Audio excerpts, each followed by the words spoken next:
जरा सोचिए, एक ऐसी सेना जो 1 साल से भी कम वक्त में 8-8 देशों को अपने घुटनों पर ला देती है। ये द्वितीय विश्व युद्ध की एक ऐसी चौंकाने वाली शुरुआत थी जिसे जर्मन सेना की बिजली जैसी रफ्तार के लिए जाना जाता है। पर सवाल ये है कि आखिर ये सब हुआ कैसे? तो सवाल यही है, कैसे कैसे एक अकेली सेना ने सिर्फ 1 साल के अंदर 8 देशों को जीत लिया। इस कहानी के पीछे एक खास रणनीति और एक गुप्त हथियार का हाथ था। एक ऐसी चीज जिसने जंग के सारे नियम ही बदल दिए। चलिए पता लगाते हैं कि इस तेजी के पीछे का राज क्या था। जर्मनी की इन जीतों के पीछे एक बिल्कुल नई, एक क्रांतिकारी सैन्य रणनीति थी। एक ऐसा तरीका जो इतना अनूठा और अप्रत्याशित था कि उसने दुश्मनों को संभलने का मौका ही नहीं दिया। ब्लिट्जक्रीग ये एक जर्मन शब्द है जिसका मतलब है लाइटनिंग वॉर, यानी बिजली की रफ्तार से किया गया हमला। और इसका मकसद सिर्फ जमीन जीतना नहीं था। असली मकसद था दुश्मन के हौसले को तोड़ देना, उसे इतना हैरान कर देना कि वो जवाबी हमला करने के बारे में सोच भी ना पाए।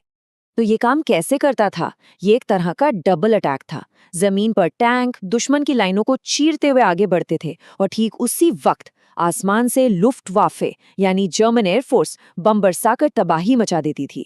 मतलब दुश्मन को कहीं से भी राहत नहीं मिलती थी, वो पूरी तरह से बेबस हो जाता था। लेकिन रुकिए, बात सिर्फ रणनीति की नहीं थी। जर्मन वॉर मशीन को ताकत देने वाला एक और राज था, एक गुप्त हथियार जो इन सैनिकों को आम इंसानों से कुछ ज्यादा ही बना रहा था। एक ऐसी चीज जो उन्हें बिना थके, बिना रुके लड़ने की ताकत दे रही थी।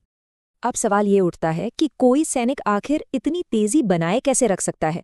मतलब बिना रुके, बिना सोए दिनों तक लड़ना, ये तो नामुमकिन लगता है ना? पर इसका जवाब एक छोटी सी गोली में छिपा था। और मजे की बात यह है कि दुश्मन सेनाएं भी हैरान परेशान थीं।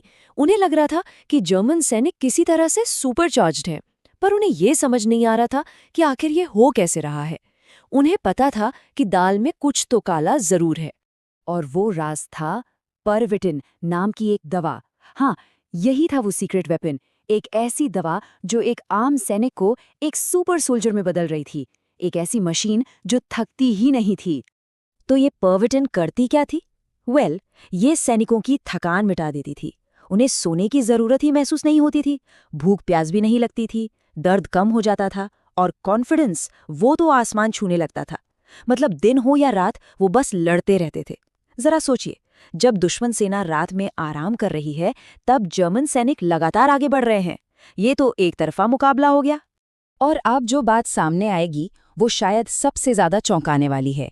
ये परविटिन कोई और दवा नहीं बल्कि आज की क्रिस्टल मेथ है। जी हाँ, बिल्कुल सही सुना, क्रिस्टल मेथ, जो आज एक खतरनाक ड्रग है, उसे उस वक्त जर्मन सेना को बाकायदा दिया जा रहा था। ये सुनकर आज भी यकीन करना मुश्किल होता है। तो अब हमारे पास दो चीजें हैं, एक खतरनाक रणनीति ब्लिट्जक्रीग और उसे अंजाम देने वाले सैनिक जो एक ड्रग पर हैं। जब इन दोनों को मिलाया गया तो नतीजा बहुत ही भयानक था। और फिर शुरू हुआ डोमिनो इफेक्ट। एक के बाद एक देश ताश के पत्तों की तरह ढहने लगे। पहले पोलैंड, फिर डेनमार्क और नॉर्वे, उसके बाद नीदरलैंड, बेल्जियम, लग्जमबर्ग, और देखते ही देखते फ्रांस ने भी घुटने टेक दिए। जिस रफ्तार से नाजी पूरे यूरोप पर कब्जा कर रहे थे वो वाकई डराने वाली थी। लेकिन ब्लिट्जक्रीग की असली ताकत का सबसे बड़ा सबूत मिला फ्रांस पर हमले के दौरान। ये एक ऐसी प्लानिंग थी, इतनी हिम्मत वाली कि उसने दुनिया की सबसे मजबूत मानी जाने वाली डिफेंस लाइन को भी बेकार साबित कर दिया।